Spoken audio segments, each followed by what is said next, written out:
தாவீது ஒரு அபிஷேகம் பண்ணப்பட்டவன். அந்த அபிஷேகம் பண்ணப்பட்டவன் காலின் கீழே இப்ப யார் வந்து நிற்கிறான்?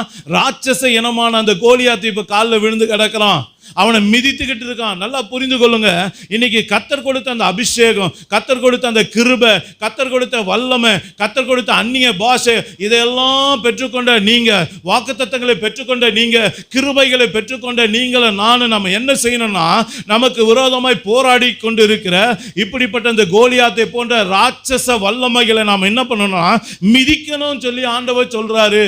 ஒரு அபிஷேகம் பண்ணப்பட்டவன் தான் பார்த்து பயந்து ஓடுறவன் அல்ல. நல்லா கவனிங்க. அங்க இருக்கவங்களாம் பயந்தாங்க. சவுல் பயந்தான். கூட இருந்த எல்லாரும் பேர் பெற்ற இராணுவத்தில் நல்ல அனுபவம் மிக்க வீரர்கள்லாம் பயந்து நடுங்கி கொண்டு இருக்காங்க. ஆனால் அபிஷேகம் பண்ணப்பட்ட தாவீதால அங்க சும்மா இருக்க முடியல. இங்க ஓடி போய் அவனை பார்க்கறான், அங்க ஓடி போய் கேட்கறான், அவன் என்ன சொன்னான், ராஜா என்ன சொன்னாரு அப்படின்னு சொல்லி அவன் எல்லாவற்றையும் அவன் கேட்டுக்கொண்டு அவனால் அந்த இடத்தை விட்டு கடந்து போக முடியல. அவங்க அண்ணன் சொல்றான், நீ எதுக்கு இங்க வந்த? நீ அந்த கொஞ்சம் ஆடுகளை விட்டுட்டு நீ இங்க வந்து பார்க்கறது என்ன?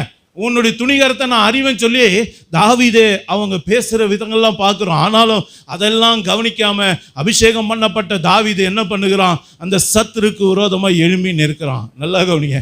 எதை கொண்டு அவன் எழும்பி நின்னா? கர்த்தருடைய நாமத்தினாலே உனக்கு விரோதமாக வருகிறேன். அவனுக்கு நல்லா தெரியும் கர்த்தர் கொடுத்த அபிஷேகம் என் கூட இருக்கு, உண்மைதான். ஆனால் அந்த அபிஷேகம் மட்டுமே பத்தாது, கூட என்ன வேணும்? இயேசுவின் நாமம் வேணும். நல்லா புரிந்து கொள்ளுங்க. அப்ப கர்த்தருடைய நாமத்தை அவன் பிடித்து கொண்டு, அந்த அபிஷேகத்தை பிடித்து கொண்டு இப்பொழுது சத்துருக்கு முன்பதாக போய் நிற்கும் போது வேதம் சொல்லுகிறது, அந்த அருமையான அந்த அபிஷேகத்தோடு நிற்கிற அந்த தாவீதை கொண்டு வேதம் சொல்லுகிறது, அவ்வளோ பெரிய கோலியாத்தை, அவ்வளோ பெரிய பிரச்சனை, ராட்சச இனமான அவனை, அவனுடைய தலையை வாங்கி அவன் பெரிய ஜெயத்தை பெற்றுக்கொண்டான் என்று வேதம் சொல்லுகிறது. அப்போ அருமையான தேவனுடைய பிள்ளைகளே, இன்னைக்கு நீங்கள் நானும் அந்த அபிஷேகம் பெற்றிருந்தா நாம் போராட்டத்தை பார்த்து பயந்து ஒழிய மாட்டோம், அந்த பிரச்சனைகள் கண்டு ஒழிய மாட்டோம், தூர போக மாட்டோம், விலகி ஓட மாட்டோம். அப்படி ஓடுறனா உண்மையிலே நாம் அபிஷேகம் பண்ணப்பட்டவங்களா? யோசித்து பாருங்க.